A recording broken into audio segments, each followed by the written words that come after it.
right, it's 11 o'clock. So very good morning to all of you. We're starting our webinar. I'm Sharad. I'm going to be the moderator for this session. I extend a very warm welcome to all of you to our fourth edition of Extramarks Elevate, a webinar series where we connect with thought leaders from the industry who share with us their views on emerging and ever-growing tech use in everyday classroom.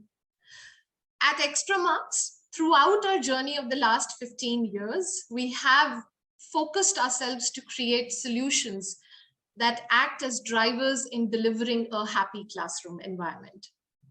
And while there are many factors that contribute to a happy classroom, technology has undoubtedly emerged as one of the key enablers for the same. To further this exact thought, we have with us an august gathering here today. Please join me in welcoming Mr. Sharad Tiwari, Principal of Mayoor Chopasni School, Jodhpur. He believes in always being a learner, and amongst the many accolades that he holds, his personal pride is in introducing several new approaches to education in the school throughout his journey, and that have helped his students become more innovative leaders of the future. We also have with us Dr. B. Vijayakumar, Director of Vels Group of Schools, Chennai. A true visionary, he's committed to fostering positive change and embraces innovation. He's a firm believer in the power of collaboration and teamwork. With him, we have Ms. Reshu, Ganjoo, a passionate educator at DPS Greater Faridabad with a core competency in STEM-based learning, AI, and Internet of Things. A techie herself, it was her love to work with young minds and to make technology accessible to them that brought her to work with the education domain. We're also joined by Ms. Divya, who has dedicated 30 years of her life in service to young learners. As the principal of DPS Kamptee, Nagpur, she has for long made it her passion to create future leaders by fostering an environment of curiosity, critical thinking, and a culture of innovation. Leading the motive of providing quality education and empowering women of tomorrow, please join me in welcoming Principal of All Saints College, Nainital, Mrs. Jamwal. Her belief in reinforcing change with changing times and her ideology of Parivartan hi sansar ka niyam hai, she has been instrumental for the school to reach new heights. And to add more perspective, we also have with us our business head, Mr. Utkarsh Mishra. With over a decade of experience of working in the edtech industry, we're sure to listen to what he has to say. We're also going to be joined by our Extramarks director, Ms. Poonam Singh Jamwal. So without any further delay, let's get this webinar started. To begin with, my first question I would like to ask is to Ms. Reshu, Ganjoo. Ma'am, my question to you is very simple. Coming from the technology background yourself, having had years of experience of working with big tech giants, now when you work in the education industry, what are the emerging trends of technology that you see which have a potential to transform the classroom experience? Thank you. Yes, indeed. Technology is one tool, which is taking us to another dimension. And when we compare 45 minutes of class, which we were taking earlier, with the classroom which is enabled with the technology, we really feel that difference inside a class. So those 45 minutes of the lesson delivery has become, double in its productivity.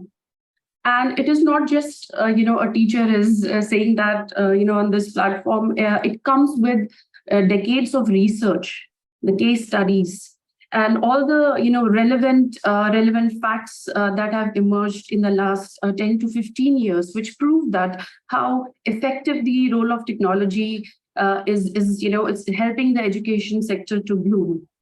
So the same is being recognized by the CBSE, with its release and the latest amendment in the National Education Policy with technology at its center. And when we have a close look at the NEP, everything is revolving around the technology. So, definitely CBSE has gone over, terabytes of data, students' data, the teachers' reviews, the parent community reviews, and hence has made these changes in the national education policy. When we look at the changing trends in the industry, when we look at how fast the market is moving and how how we are transforming ourselves in the field of technology, we want our children to be very sound and be aware of the latest trends which are emerging in the field of technology, be it artificial intelligence, which is helping us to make our machines stronger and just making the tough jobs very simple. And it's just giving you so much of hands-on that you don't have to wait for somebody to invent something. You can just do some DIY at home and you can do magic at home itself. Right. We also have a lot of advancement going on in the 3D printing technologies, wherein we see how 3D printers and all are helping us creating hearts and all the other human organs which can be used in the by the transplantations. We also have magic done via the AIoT, which is a unique combination of artificial intelligence with the Internet of Things. When the training of the machine meets the sensors and it talks with the Arduinos and the circuit boards, it has a magical world in itself. And, looking at the NEP, we have a lot of focus on the art integration. We have so much of advancements going on in the field of art, and it is just no longer the pen and the paper. People right. who find it difficult to create a sketch on a piece of paper can easily do it via the technology, and we have so many evidences over here. Apart from that, the deep data, augmented realities, and all the they're helping us to understand the facts and the things that a child is not able to experience with the human eye. It is very difficult for a child to experience how a human heart is working. But if we use the technique called as augmented reality or virtual realities, the child will be able to experience what is going on inside the human body as well as in the universe. Sure. So with that, these technologies are the latest trends which are going on in the market, and we as responsible leaders, we have to ensure that we are instigating and we are equipping our children with these kinds of technologies. Right. So, ma'am, wonderfully put together. Two things that stood out for me is the integration of technology in everyday classrooms and NEP also recognizing it and recommending it. I'll pick on that. And my next question will be to Mrs. Jeremiah, Miss.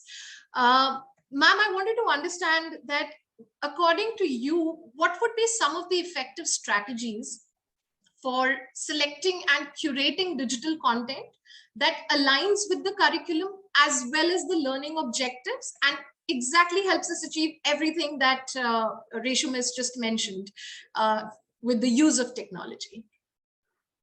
Thank you very much, Vipasha, and thank you, Reshu madam. I will take the cue from your talk that you've given about technology, and I'll add a bit from my introduction that was given, Parivartan hi change hai. Now, this is a big parivartan that I'm talking on technology, whereas I'm not so tech savvy. But then I had to prepare myself. Since I was to take part in this, I prepared, and I hope I deliver. So the thing is, with all the educational agencies going ahead with one, I would say, point agenda saying that technology has to enter the classroom. If technology is not taken into consideration of teaching, learning will be incomplete. It will be incomplete because a learner has to be exposed to all the tools, all that is going around. And you mentioned augmented reality and virtual reality. Both are part of metaverse, which is the need of the hour. But today we have to include. So I would say if every school and every stakeholder of education keeps these things in mind and involves the students, the faculty into an inclusive curriculum. See, we have strictures in the syllabus. Right.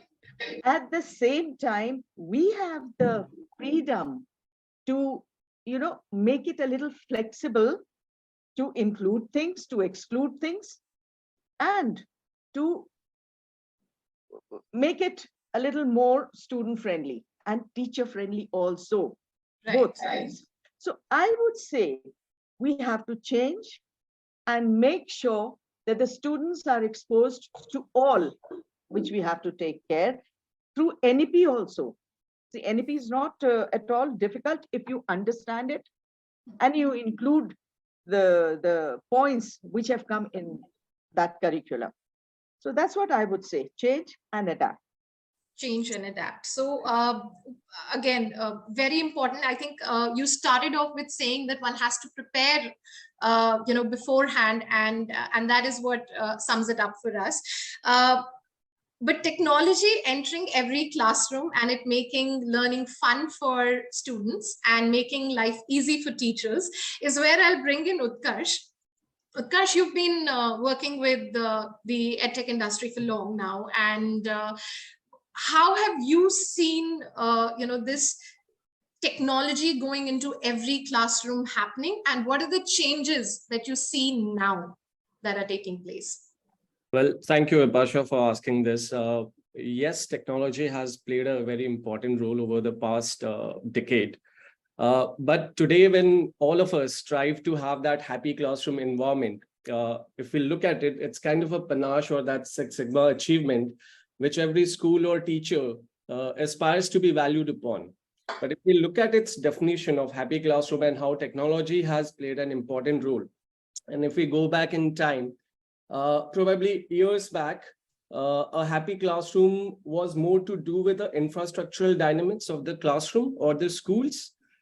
Later on, emphasis came upon the emotional well-being of the students, then transitioning into the emotional well-being of the teachers. And then, like ma'am said, so many new policies, educational policies came upon.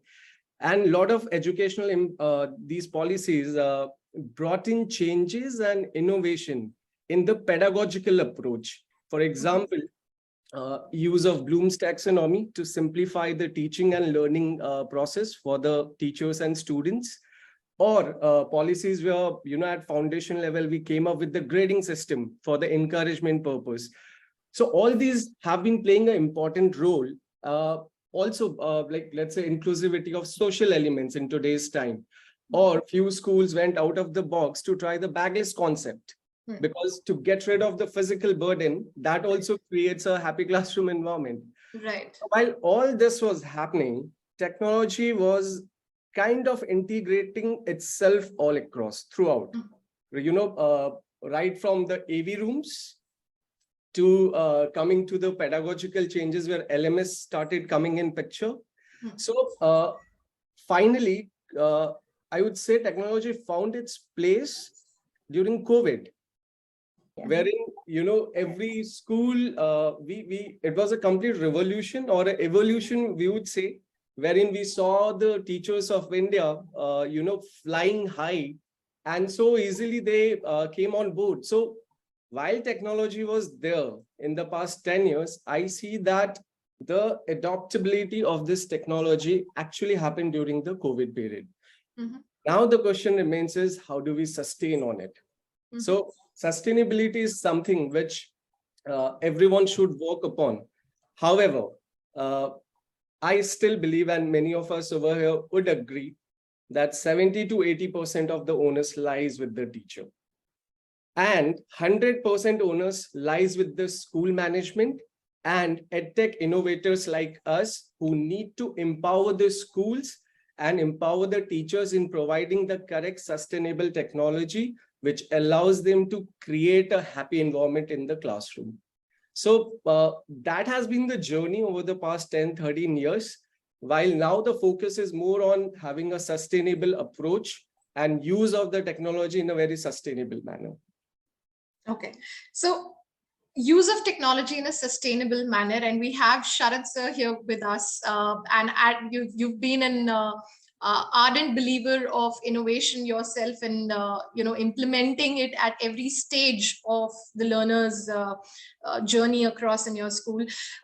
Sir, if I may ask, and if you'd like to share with us, what are some of those successful examples of using technology to create interactive and immersive learning experiences in classrooms that you have witnessed for so many years now?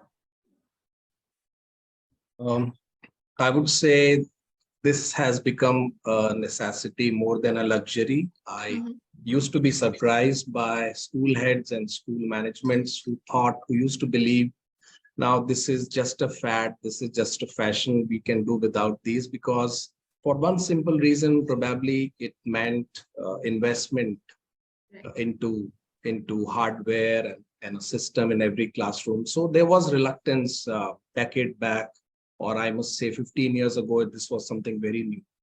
Whereas 2008, I remember very clearly when I had a chance to, be an exchange teacher with a school in UK in the West Midlands. They were already using some of these smart boards, the quizzing system to obtain instant feedback from their students in a maths class. I used to be a mathematics teacher, and this was a mathematics specialty school in Worcestershire. So children at that time, they were very engaged. I could see one big factor, that the engagement level was very high. It was very easy for them, even if the answer is wrong, with that little remote kind of a device they used to have. They could respond, and immediately the responses would be displayed there. So that was very interesting, engaging, and that tells us the future. That was an alarm bell in my mind that the schools around me back then, I'm talking about 15 years, almost 30 years or so, things were not changing that fast around us back then. But even now, there is reluctance, and I don't understand at all why some of the school managements don't feel like investing. They end up building more and more classrooms and invest into all sorts of things, but to make classrooms engaging and not just put up something for them to watch and view, the kind of content. There have been edtech enablers who have provided content which was not upgraded for 10 years, became redundant. Now you can't keep serving the same dish. When children today have plethora of choices, they can order pizza, they can order, whatever, French fries at the flick of their finger on the screen. You want the classrooms to be still the same old dull scenarios. They will not be happy. So to make them happy, to make them feel citizens of this modern world, the classrooms have to change. And I think for the teachers, for the school systems, it's not just the content we make engaging. Of course, it has to be. I used to myself make use of these tools in my years when I used to be mostly into teaching.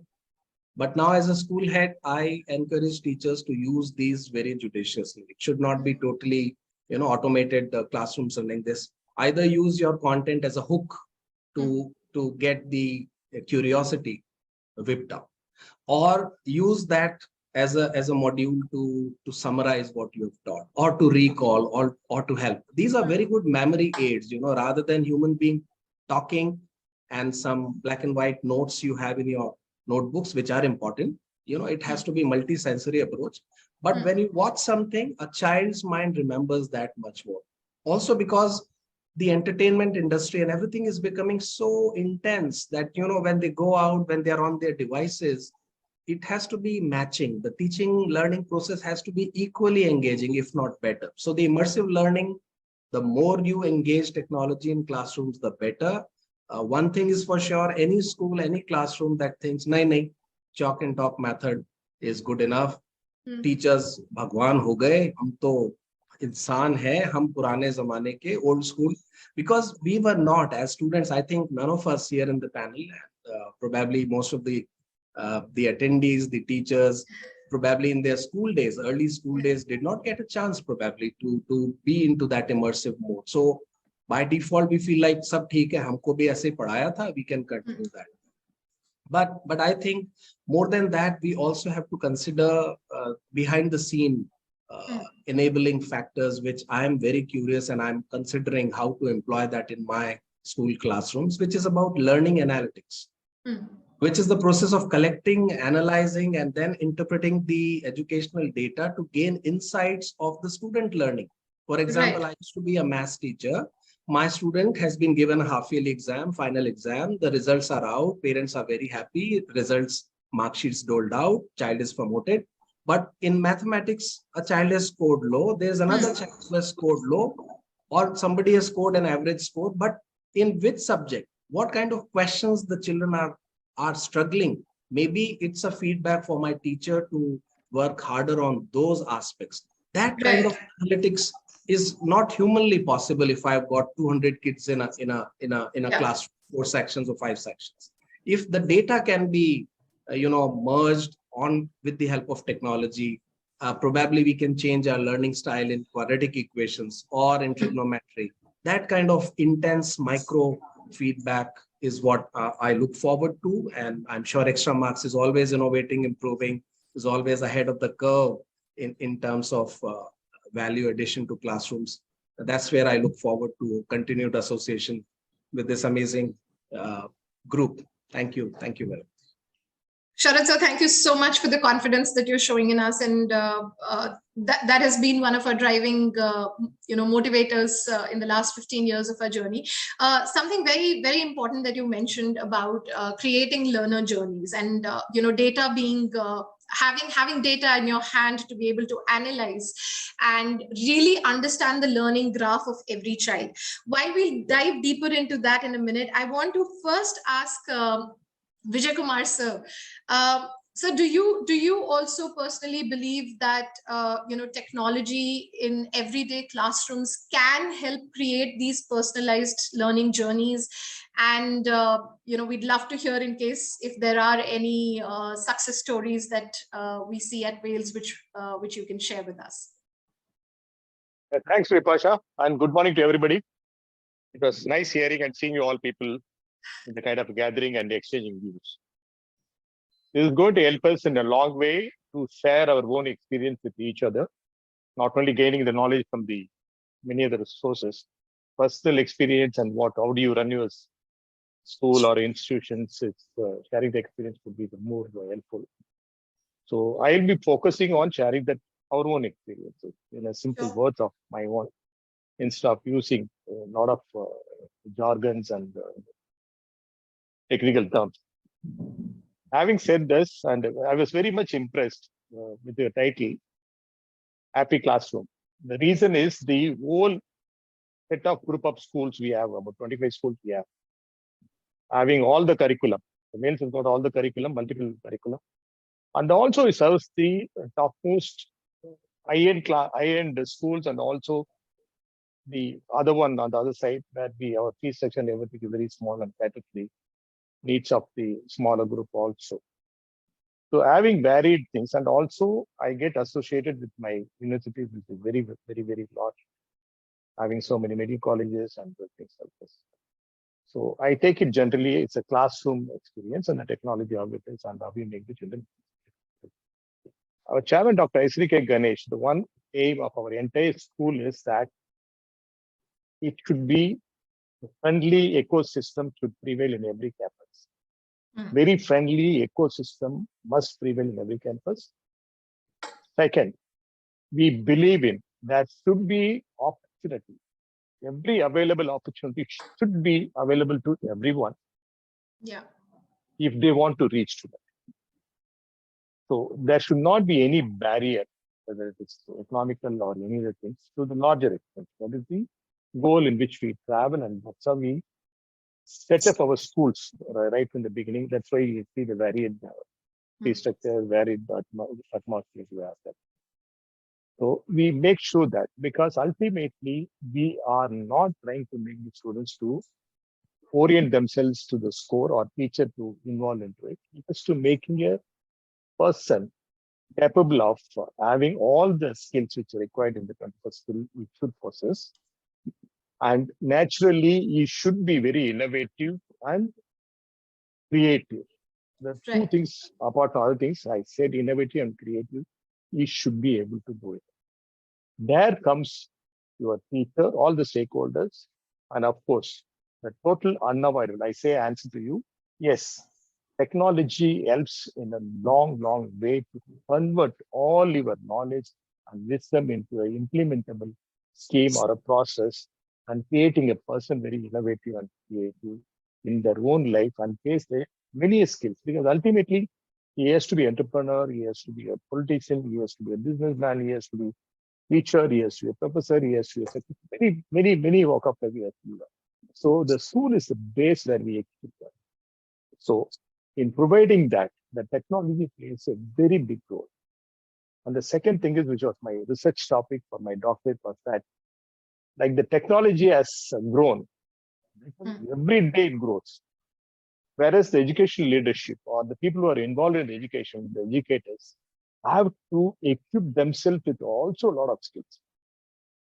So we, in our institution, focus equally importantly to the teachers' development and also equip them with the so-called all 21st century skills for themselves, so that they don't teach, they make sure that the learning is possible. In a very good, happy atmosphere, the learning happens there. And I will also subscribe to the idea that about 80% of our learning doesn't happen in the classroom. It does happen outside the classroom. So really, very, very honest. And the strong base value system an individual gets for himself or herself is based on the 80% learning which he has from the outside. Inside the classroom, maybe little focus on the marks. So there also, the technology has really made us possible. My teacher going on leave, Vice Principal Sudha, for 10 days to her UK, is able to continue a class with her students, guide them from there, maybe the timing that happens. Our London school, we have a Cambridge Tutor Center in London, which takes classes for our students in India, in our Vels Vijayakumar or in the Vels Global School. It does happen as a very normal thing. And when the pandemic came, we were able to shift easily all the things I'm telling you, because technology is so useful. Yeah. But only thing is, we normally don't focus on training our teachers to use the technology and make sure that it helps in the classroom and bring down the gap between the teachers and the students or the technology into very closer form, which we fail to do it where we don't develop one set of a student or a teacher or the technology in a discomfortable manner. So we take care of that. We try to ensure. That's why your Extramarks also in our institutions and doing that bit. And we have many organizations technologically assisting us to make sure that it helps the very happy atmosphere, in the friendly atmosphere, we call it, in our campuses, and the learning does happen. We only as educators and the teachers or as management or institute owners, we just facilitate the learning process to its optimum level. And also the technology, we use it exclusively. I forgot to tell you, we individualized, personalized learning, which we facilitate. If you ask me, Dr. Vijayakumar, are you happy that you are doing it in a 100%? No, it's only the beginning. Very start, maybe 20, 30%, more or less. But our focus is on individual. The technology, we use them in a very extensive manner. Not only the classroom, even the beyond the classrooms, even otherwise also, very extensive. Very extensive. All our assessment and everything. We conducted examinations during the time. using the sensor so that it happens a real sense, like virtually, really you are conducting examination. Same way, we did conduct examination online, which had a sensing equipment, and we were able to do it. Many things we were able to do it, and it's a routine, it become routine in our. So technology cannot be avoided at all. And the one word I'll tell you, which already somebody had used it, we have to adapt the technology to its fullest form and make sure all who are involved are integrated and equipped with the knowledge fullest form, so that the gap between the teachers, technology, and the student is reduced to the zero level. That would be the kind of success which we try and move towards it with our 16,000 students all over the country and abroad. Wonderful. Russia. Wonderful. So, so very rightly said, technology, easy access, friendly ecosystem, integrated platforms that speak to all the stakeholders and cater to their, requirements, their desires, brings me to Divya, ma'am.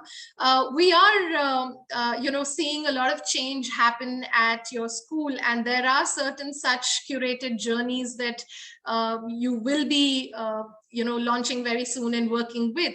How do you really see this happening, and how do you see technology enabling each aspect of it with each and every stakeholder who's involved? So thank you, Vipasha. First of all, thank you for having me on this panel. I'm grateful to be amongst all of such, in the midst of such esteemed panelists. So thank you. Coming back to your question, see, like rightly pointed out by Sharad sir,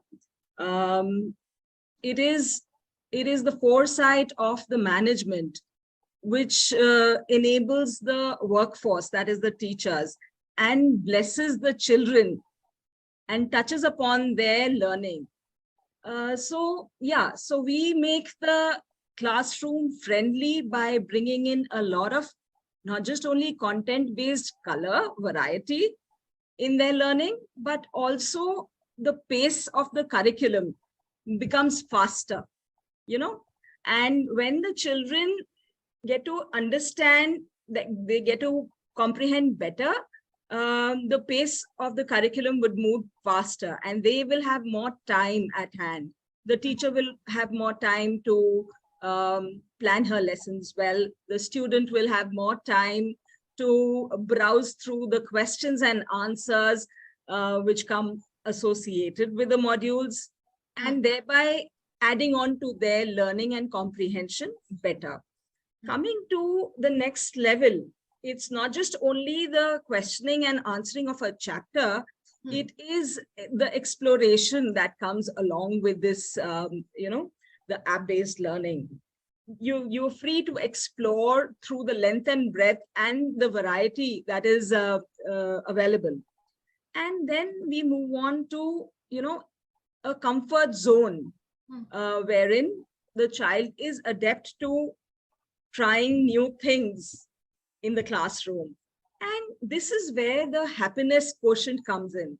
So now the child is satisfied that he knows something, and then the happiness quotient in the classroom enhances. Right.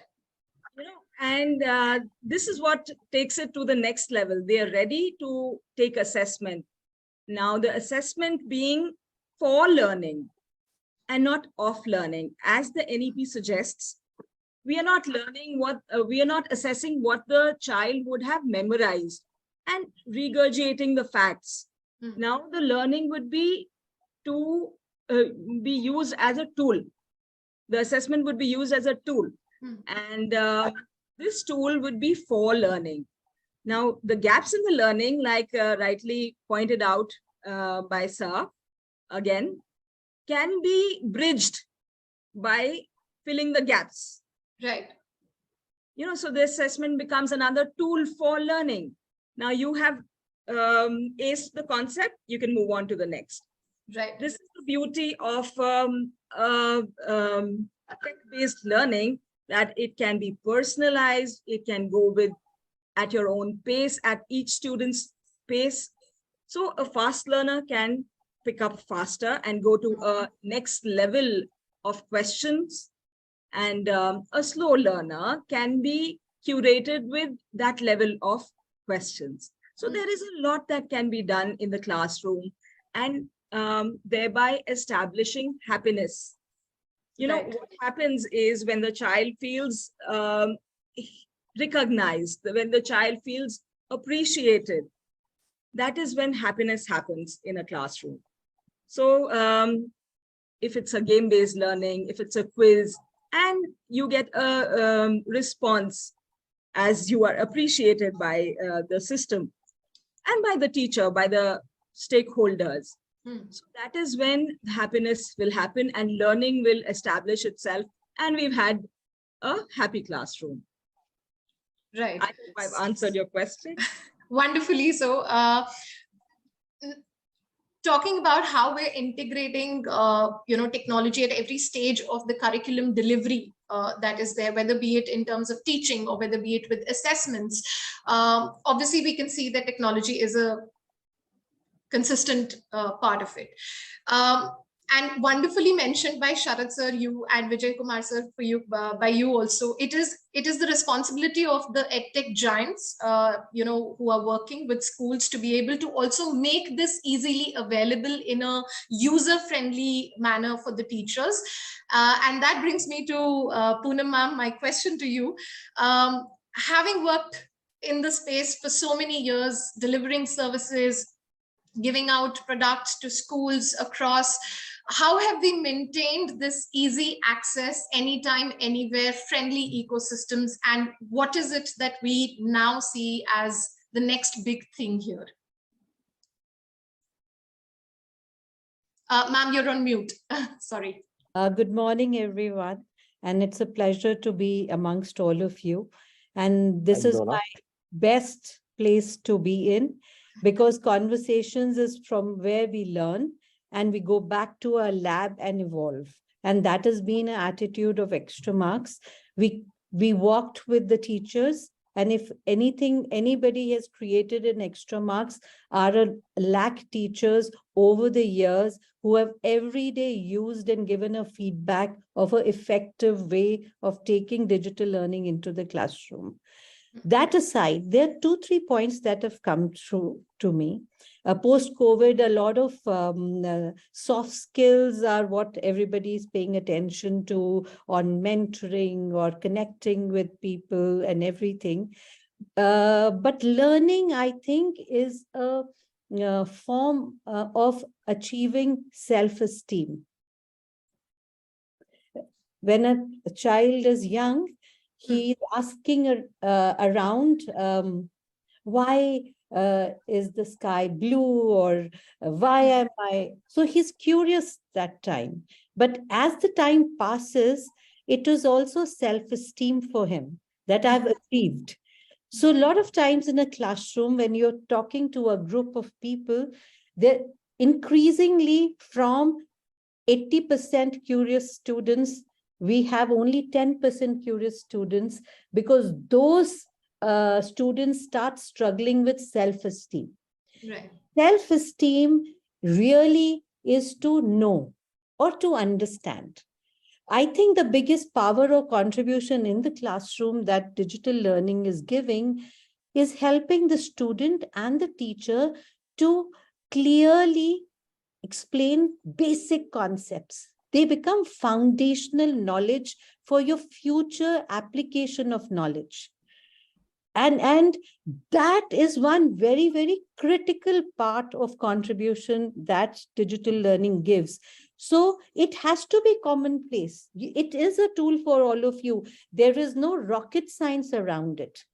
It should be given. And when it comes to infrastructure and hardware, it has to be as critical as a chair in the class. Yes. It is very simple. These are roadways that you're opening out. And when you open out roadways, is not just the hardware of it, also the channels that you open through internet connections. Right. We as adults who are, I repeatedly keep saying, we are textbook bred generation trying to understand the right language to communicate to the tech-born generation. It's not a big deal. But just now, Sharad spoke about that 15 years ago, he was in a compelling maths class where people were using gadgets. Yeah. They were not awed by gadgets. It was the compulsion of cracking that problem. So if your subject is compelling, if how you deliver it is compelling, obviously the classroom is happy because 80% of students understand, and teacher and students have enough time for those students who don't understand to raise a hand and engage and clarify. And even if that does not happen, I can go home, pause, play, pause, play, pause, play till I get it. Because next morning, my self-esteem is going to be in place. So I think understanding what are you trying to achieve? Are you trying to achieve the fad of a smart class, or are you enhancing learning?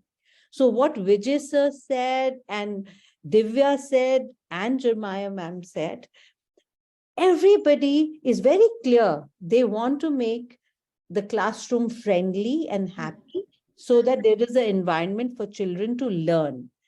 And tech innovators like us should understand the objective. Usually tech companies come to awe. And they have to realize, like Sharad was saying, that they're already exposed to that brilliance of content. They are not awed by it any longer. They are trying to say, by using this tool, are you making me understand? Are you checking my level of understanding and doing timely interventions? So now we have come to the stage, the way very nicely Utkarsh put it together. We have everything. Now, what are we doing with it? We have analytics. What are we doing with it? Interventions, engagement, capability enhancement. Your teacher's training is no more about team building. Your teacher's training is, how do I use this tool to make those 40 minutes and 200 days effective in a classroom? And then we are listening, we are walking with you, we are designing, we are absolutely 100% made in India product. We are for all of you. So let's talk. And these, as I hear, every time I walk out of this conversation, there are 2 new ideas to give. And that's the power of collaboration. So I think, yes. Yes, I was going to come to Jamaya, Miss, because it's adoption of technology that we're talking about and preparing. So ma'am, would you like to add your notes? Thank you very much, Vipasha. You know, it's so interesting to hear so many different people, so many people from the same line, and all of us are one-on-one. Firstly, I would like to compliment Extramarks on this very apt topic that you all have selected, happiness. And how is happiness described by Oxford Dictionary? Is happiness is a positive and pleasant, arranging from intense to moments of happiness, may be triggered by positive life experiences of, but something it may arise from no obvious cause. The level of happiness for longer periods of time is more strongly correlated with levels of comfort and level, you know. And what I mean is that a class which is a happy class cannot be a better, happiness cannot be a better, there can be nothing better than happiness for learning, You know, I'll just narrate very shortly something. At the time of our interviews, there was this parent with the ward who had come for an interview, and that interview was for class 9. So while they were turning, after finishing the interview, I spoke to the girl. I said, "Beta, try and be happy. Don't take stress about studies. You've come to a school, studies will happen automatically. But you be happy and don't worry about."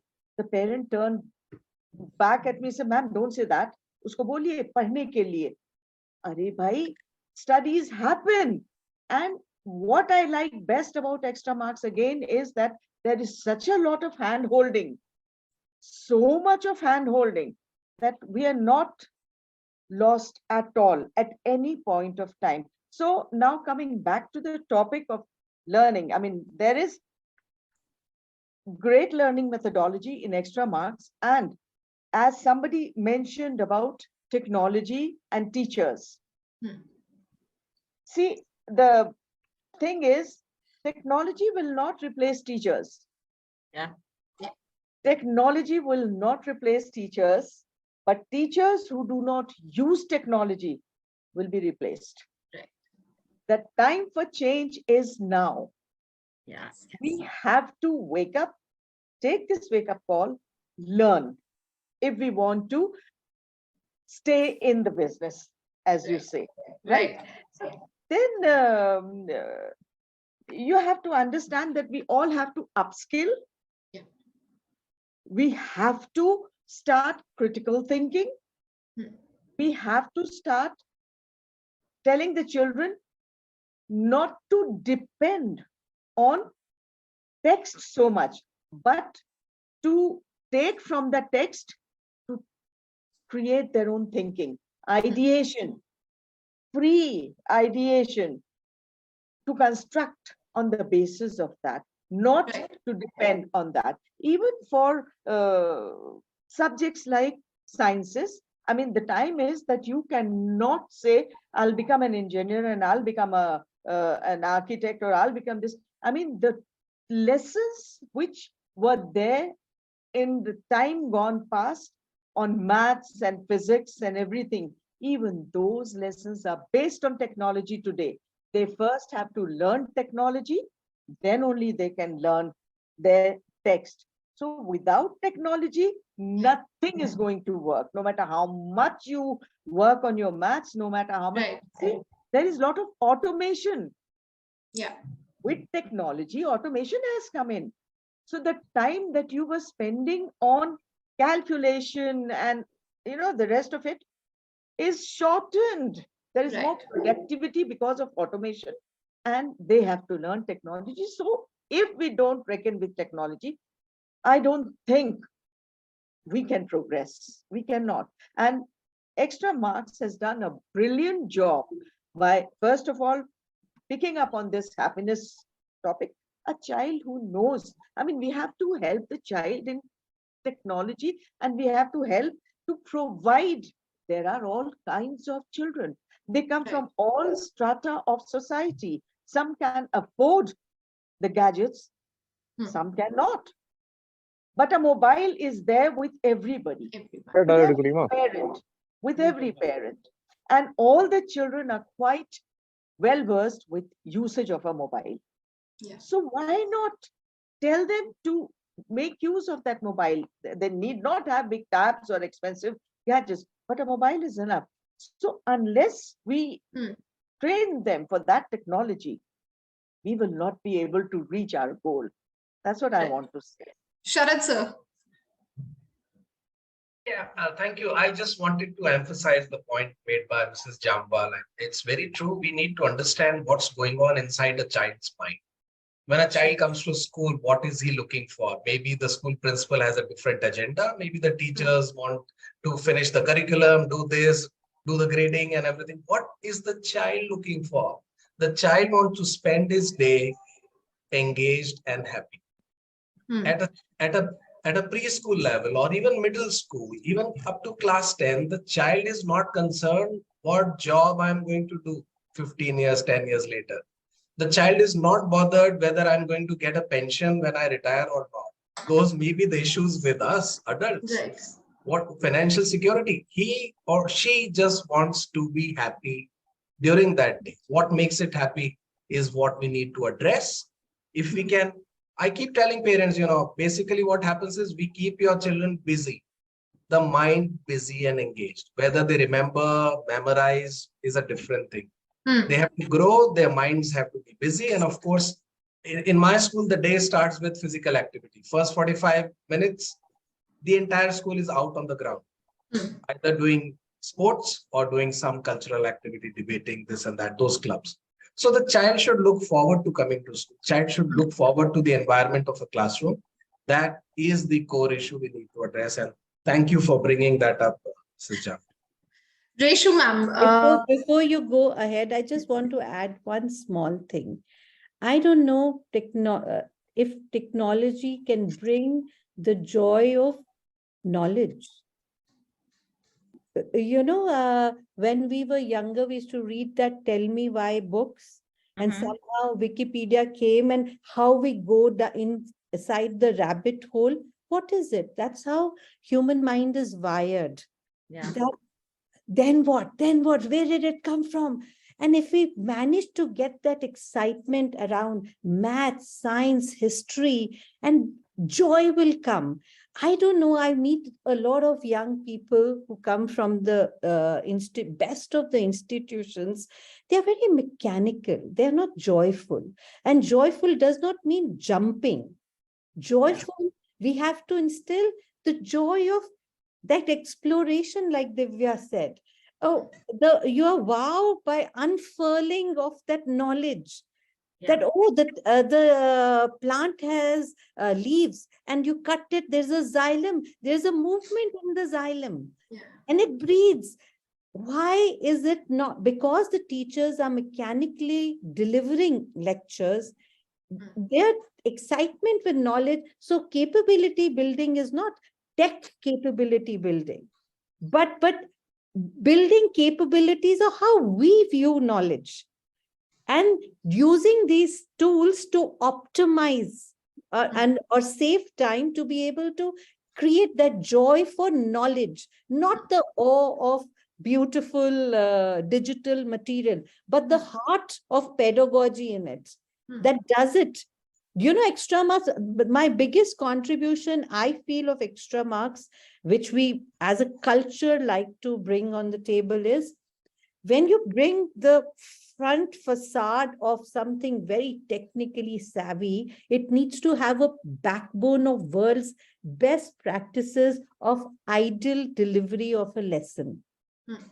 So what happens is, what the teacher's teaching in 5 days, you actually bring it to 10 minutes. And then leave the 5 days open through tools of assessment, gaps, intervention, to actually deepen. And then in some time, the child starts feeling joyful because he understands, he has higher self-esteem, he's actually listening to you. So how we build capabilities of using these tools is our biggest challenge today, not anything else, whether we have it or not. So sorry for interrupting, but I just wanted to round it off. But I think I'm going to pick from that, and Divya ma'am, the challenges. What are the challenges that you foresee? There are challenges, but before coming to that, adding on to what Ma'am Poonam just said. So just wanted to add on, it is Maslow's hierarchy of needs before Bloom's educational objectives. So once those the self-esteem is taken care of, confidence is taken care of, the child is going to explore his or her learning. And that is when real learning will come about. It is not, enmassing of facts. Again, coming back to the kind of challenges.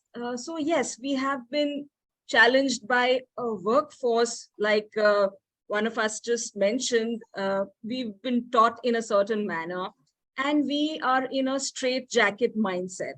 What is required over here is, because we are training citizens of the future, who will be citizens who will be taking care of us 30, 40 years hence. So we got to take 2 steps ahead, and we got to be thinking like them. We got to be empowering them for the future. Now, we cannot stay in the past and be able to empower the future citizens. So we got to break free of that straitjacket, and we got to embrace technology, not be scared of it. We got to have that mind shift. And unless we had this mind shift, we will not stop most of us are treating it as a demon. We got to start embracing technology and start using it as a tool. Like rightly pointed out by Ma'am Poonam, that this is another part of the infrastructure. It got to be treated like a chair is treated, and use it to the optimal, so as to extract the better out of it, and so as to be able to leverage it to go to the next level. You see, these children will be tomorrow's workforce. They got to be innovating. How the world is like right now scared of Chat GPT or any kind of AI tools that they're going to, and like Ma'am Jeremiah rightly said, our children, the future workforce, they got to be moving 2 steps ahead, and they got to be creating something better and far superior than what AI chatbots right now are. Yeah. So we got to give them time and skills to be that level of creative. So that is where embracing of technology with open arms comes in. And yeah, it will happen with the best of pedagogies. It will happen with an open mindset on our part. The responsibility, the onus lies with us. So thank you. Right. So, which is one question to you. How do you see tech giants, edtech giants like us, who are working in this domain, helping schools truly embrace technology at every stage? Like Divya ma'am just mentioned, it is imperative that support is given, that happens. What has your experience been so far? Once again, it's really amazing to listen to Poonam ma'am and others. A lot of inputs I got it, which can be really used in the actual field.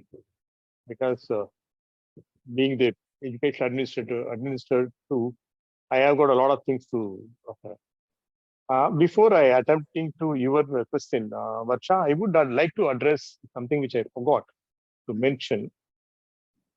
It's accepted by everybody. It's technology. You can't avoid. You can't negate. Well, it is there. Like Madam Poonam said, that like a chair in a classroom. Absolutely. So none of us have got a doubt or any contra opinion on technology is helping us or not, whether they're helping us or not.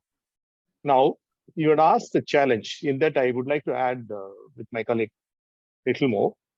See, there are 3 things. One is edutech companies really educated us. To tell you honestly, it's you people who brought the advantage or the comfort or the feasibility of having the technology to assist us even in the odd time like pandemic, when many of us were struggling. So there is no doubt about your contribution was extremely high, or it's really good. All edutech companies which are working very bona fidely and genuinely. Now, the one challenge which I addressed in my previous talk was that you have to educate the teachers and all others also to use the technology to its fullest form to bring the students closer, and also the edutech company which are giving the inputs can be implemented. That's one part which I have addressing extensively on a day-to-day basis. Regular training, regular input, and acquiring the separate domain, many things, it will go on. The second challenge we face, not only the Wales institutions, many other would be the affordability of the parents or these things. It needs a minimum equipments, minimum gadgets, minimum logistics, minimum infrastructure. The question is that everyone in our schools enrolled are able to afford, or does this stand as a barrier or not? So I'm happy to note, just mention and leave it. Extramarks has gone to the one step ahead in that and started reaching to the volume, also probably understanding that. They made it highly economical to certain things to reach everyone. I mean, you don't need to worry about the cost factor, that kind of things which they've introduced recently. They will tell themselves. So likewise, the edutech companies have worked out the solution for it. Affordability doesn't mean only the spending the money. The people mindset is also very, very, very, very important. many still feel I used to hold the table even if you wake me up in the midnight and do it. Now, like Ms. Sharad said, it's a waste of time to doing all the things. Rather, you save the time to putting it in a creative manner or inventing something, which helps really. So the mindset of the people, particularly the parents and the teachers, have to change the advantage, and it doesn't come in the cost of your real intelligence or real things. I mean, it doesn't go. If you're able to tell the table in the midnight when you wake up, now you can say many more things, much more things with the help of technology. You don't need to waste your time. You have the lot of time available to use it to convert your knowledge into kind of wisdom. You can do a lot of things. So this is another challenge which we have, the changing the mindset.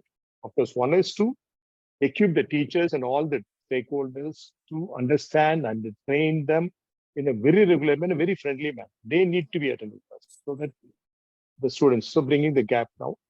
Second is by volume, the education companies should reach, or even the management of the schools should reach to every parent or every child in an affordable manner so that they find it. Some of them are having the very expensive gadgets, some of them are not able to afford a mobile phone. All the things were faced, or only the few mobile phones were available and they were not able to connect, and connectivity, the Wi-Fi kind of a things, all many things. So even those things looks like not a very big thing in today's day, but yes, it needs to be addressed so that the technology really reaches. And we are dealing with the entire student community is one go. So we can't discriminate. So to bring it to the level, it's another challenge which we have to really address. And the other one is, of course, I said, even the editor company, the product and things must be capable of concentrating on the volume in a student-centered manner so that it reaches everybody. So you make the good by increasing the volume. So some attempts have been made by the companies, particularly Extramarks did some wonderful things to this is the kind of a challenge we face in doing it. And realizing that we understand, particularly our chairman's daughter, who has done her London School of Economics, paying blood, and she has invented lot many things in investing into the technology. We invest a lot in technology. More than that, how to use the technology successfully in 100% optimum level, whatever available. I may not be having 100%, but optimum level to use it is the focus that Vels group of institution does it, and also reaching to the mass, entire community. Suppose if I have school alone 16,000, I have another 20,000 in the universities to reach to the every level of people. Because we want to create opportunity for everybody. So many people who are seeking admissions can seek any kind of a course. Now, the technology is brought in, you can acquire in online.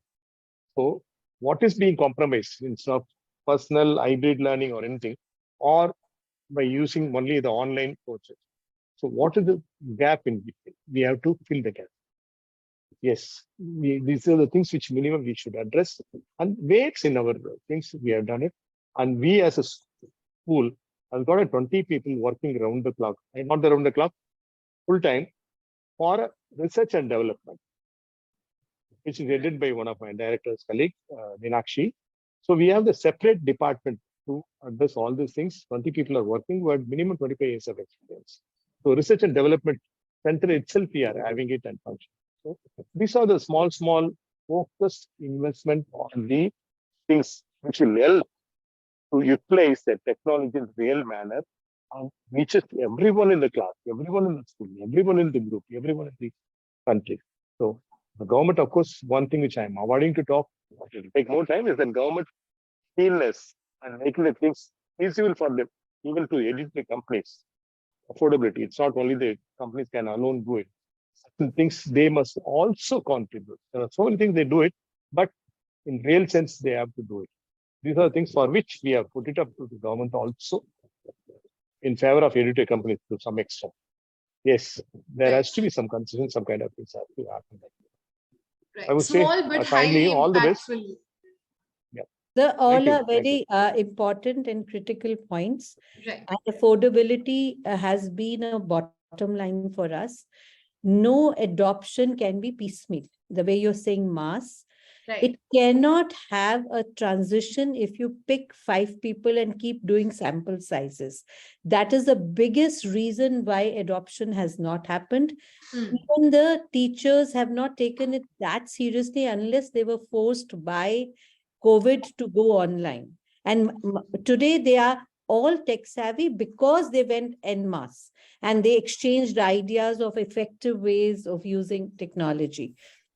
The barrier in the mind, we have, or a lot of us have tried to make it affordable because we feel it will fulfill a very large population, almost solve India's quality education problem today.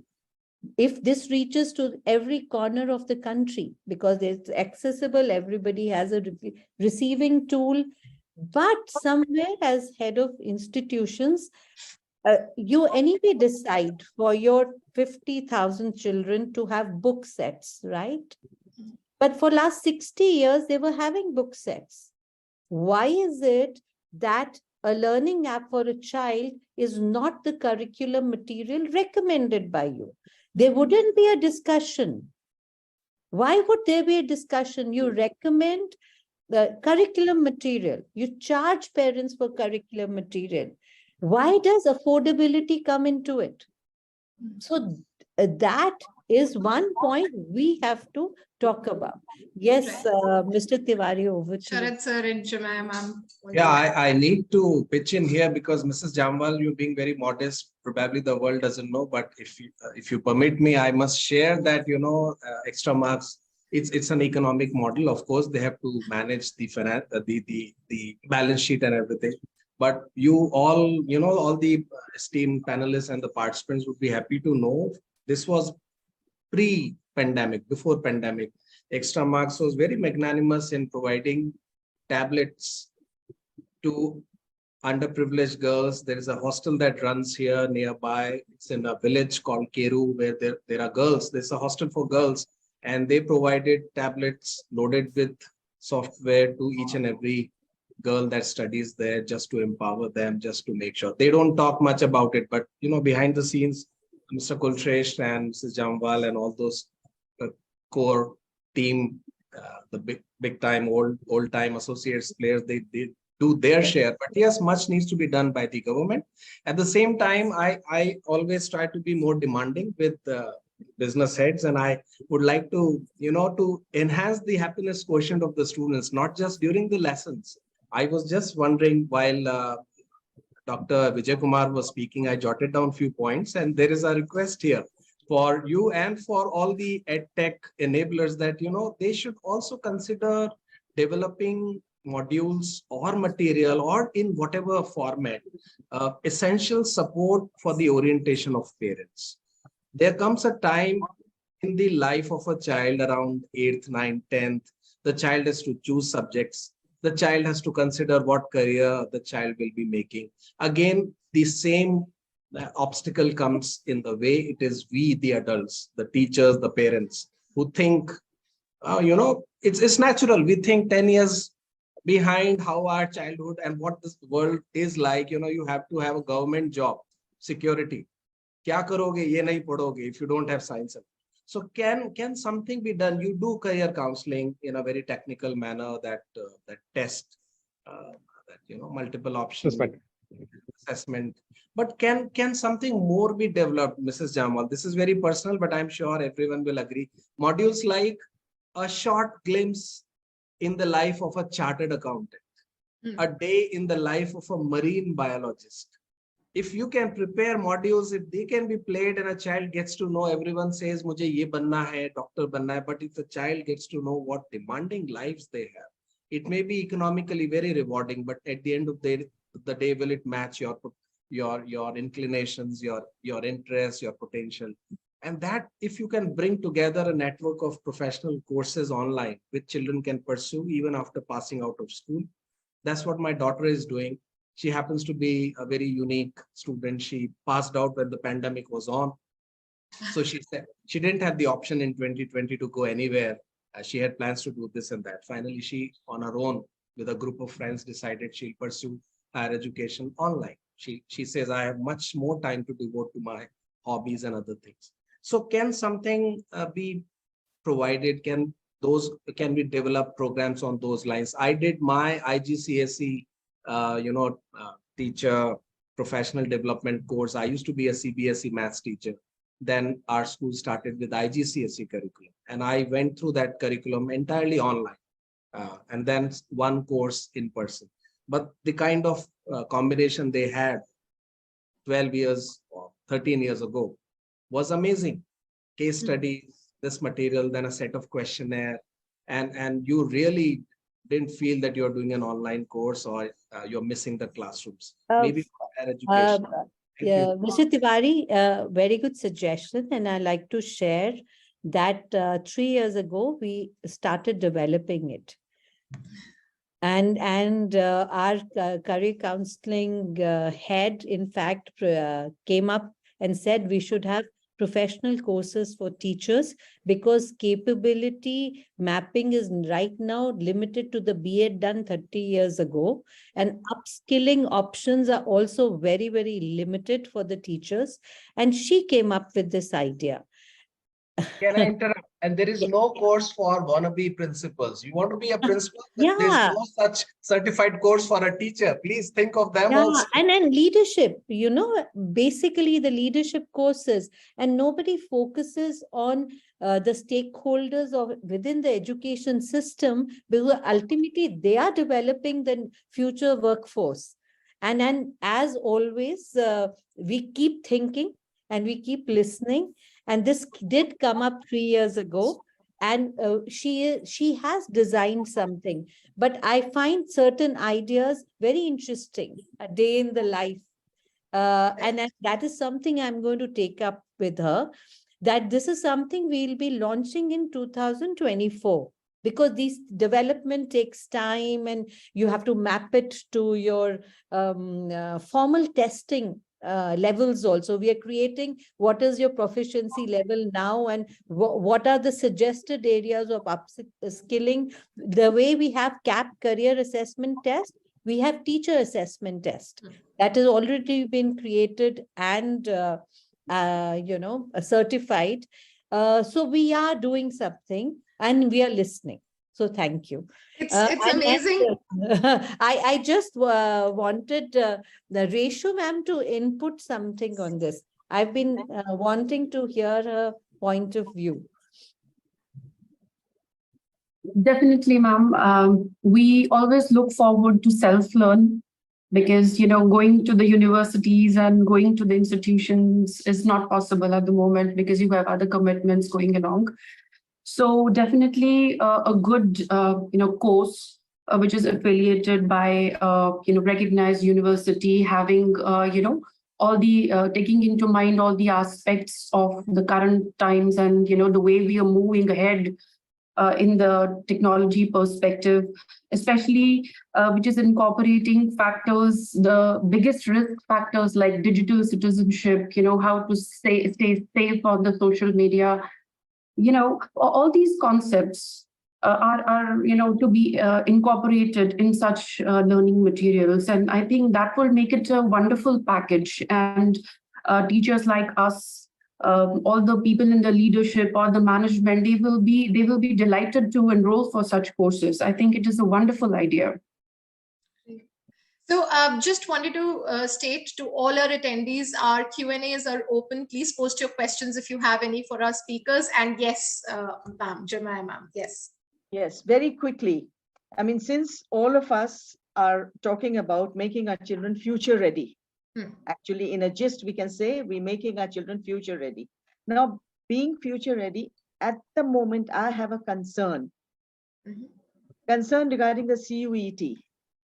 See, with reduction in the syllabus, 20% reduction in the syllabus, the children will be appearing for CUET. I would request Extramarks to do something so that the children don't lose out on their performance. This 20% syllabus of reduction, some means have to be thought of where we can still cover this in a very discreet manner, so that the children, while appearing for CUET, don't miss out on it. My compliments to Extramarks for all that they are doing. Well done. And thank you very much for inviting me to this platform. All the best. It's amazing to see how our inner learners are coming to the forefront, and we are looking at creating a happy classrooms at all levels, whether be it with students, be it with parents or with teachers. And it is very encouraging to see that you all have seen and expect technology to be well intertwined through the journeys of all the stakeholders, all the learners at all stages. Now, before we come back for our, last summarizing from each one of you in one line, what happy classrooms mean to you with the use of technology in everyday classrooms. I'm just going to take a look at, if we have any questions from our attendees on the chat.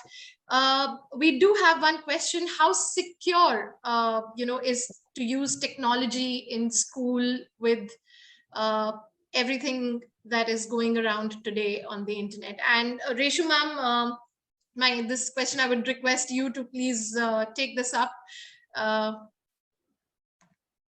Yes, I think that's also in one of my priority lists. Mm-hmm. And this is an emerging concern with so much accessibility of the technology amongst the children. We have to ensure that all the security and the checks are in place. Mm-hmm. So, whenever we are, like we discussed about choosing the digital content, we have to ensure that our digital content is age appropriate. Right, which is suiting to the learners, different learning curves, learning styles. You have to understand that you have different type of children in the class. You have specially able children. You have children with the sharp minds, and there is the risk of misusing the technology. So there are softwares, there are ways in which there are firewalls, there are antiviruses, there are teacher insight softwares where you can glance into the systems of the students. You can just block the access of a specific website. You can just go and put a warning, just a one-to-one warning on their system that, somebody is watching you. Right. So these kind of self-checks will definitely help us to create that safe environment. And apart from that, it is very important for us to sensitize our children. We must regularly arrange workshops, cybersecurity workshop, just instigate them, going to the digital world without a thought can create serious consequences. We should discuss law.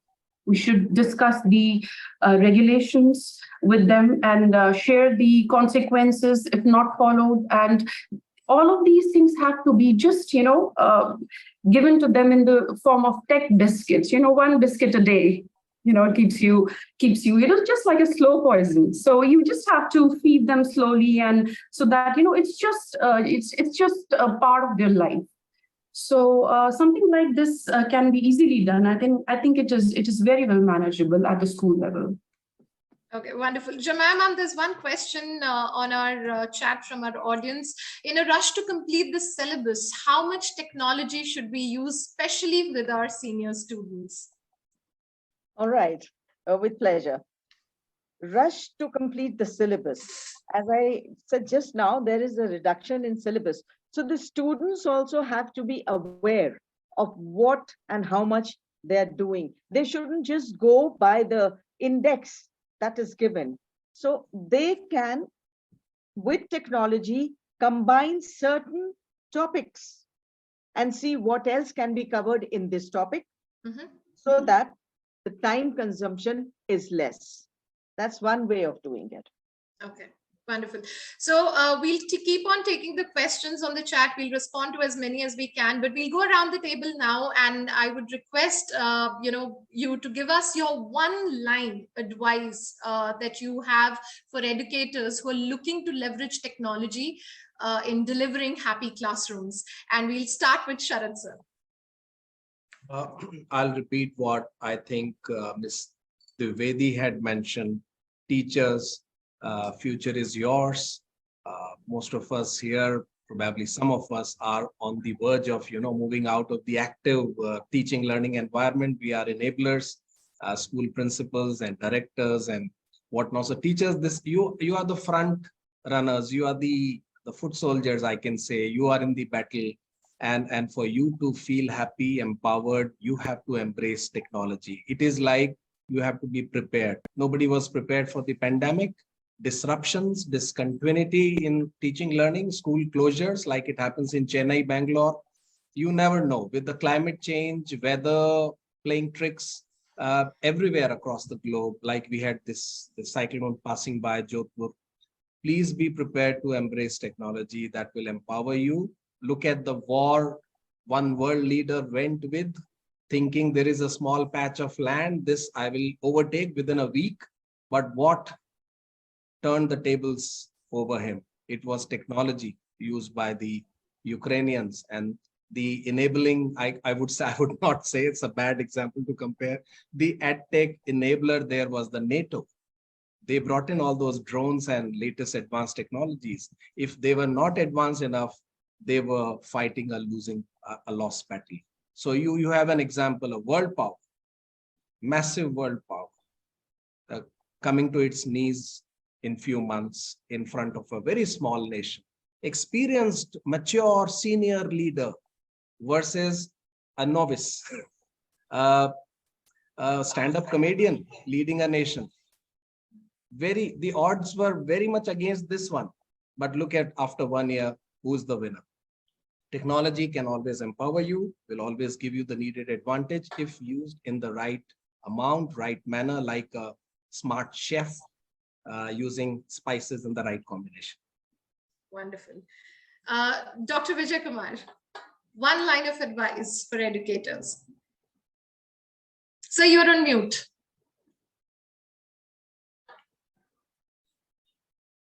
Truly one line. Create a complete ecosystem. Don't leave any part of your ecosystem. Whether it is be a watchman, he's having a small tab to enter any visitor who comes in. He knows it now. Someone's school. Not every school of mine. Someone's school, he knows it. So it's not only the technology, the happiness.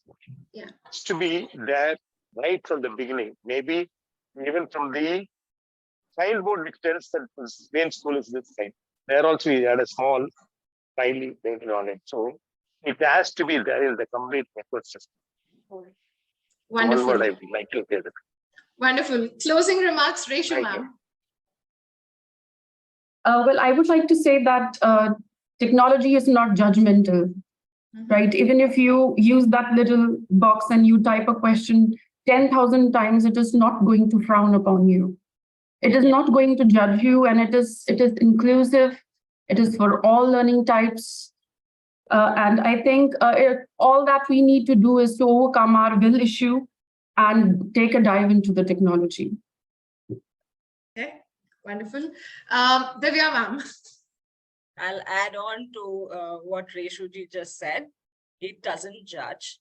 And so for me, the one piece of advice would be, again, Maslow before blooms. Children will bloom when their basic requirements are taken well care of. And like Howard Gardner suggests, when it is learning in a happy environment, so happiness plus learning makes successful learners. So happiness plus learning is equal to success. So I would like to rest my case here so that it just stays with all the listeners how it is important to make their classroom environment a happy environment. Thank you. Utkarsh.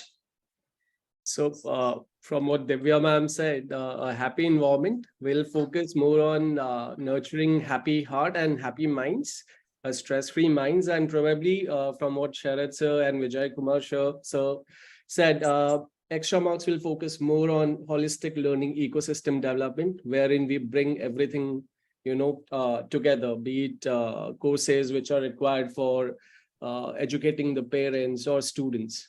So, yep, that is in one word or one sentence. Jemai ma'am. Well, I think pandemic has taught all of us to rise to the occasion, and everyone has it in them.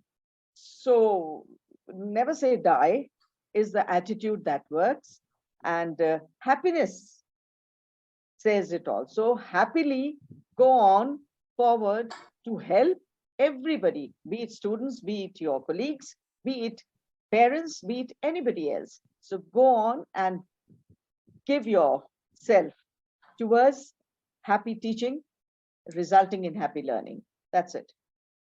Closing remarks, Poonam ma'am. Ma'am, you're on mute. Be fearless. All of us need to be fearless, and we need to welcome the internet into the classroom. And if you jump into the jungle, can we show the way to the child? So for me, the bottom line is to be fearless. This year is a year that is going to turn around things for Indian education, and you are the leaders in that change. You are the change. So best of luck and be fearless. So thank you so much, everyone. I'm just going to summarize this amazing discussion that we've had with all of our panelists here. Technology is here to stay, is here to redefine. We need to embrace it. We need to have drivers that help us adopt, that help us move along with the system that are getting deployed. And definitely, we need to have an attitude of never say die. It's not just one aspect of a teacher or a management or a student that technology helps. It needs to be looked at as a holistic view. It needs to be looked at as a complete ecosystem that has touch points across the entire journey of every stakeholder in a school or any education institute. Last but not the least, we need to be fearless. We need to welcome internet. We need to welcome the world that awaits us with all its might. On that note, thank you so much to all our panelists for joining us here today, and to all our attendees who took the time out to be a part of this session. We hope you enjoyed it. Please stay tuned in for many more such upcoming sessions. Thank you, everyone. Thank you. All the best. Everyone. It's a nice thing. All the best. Nice to know many people. Very good indeed. Thank you. Bye-bye. Bye. Good for you, Varsha, and the team. Thank you. Thank you so much. Thank you, Sharad sir. Thank you, Vijay sir. Thanks a lot, Jamai ma'am, Utkarsh, Reshu ma'am. Thank you so much. And thanks a lot, Poonam ma'am, for joining in.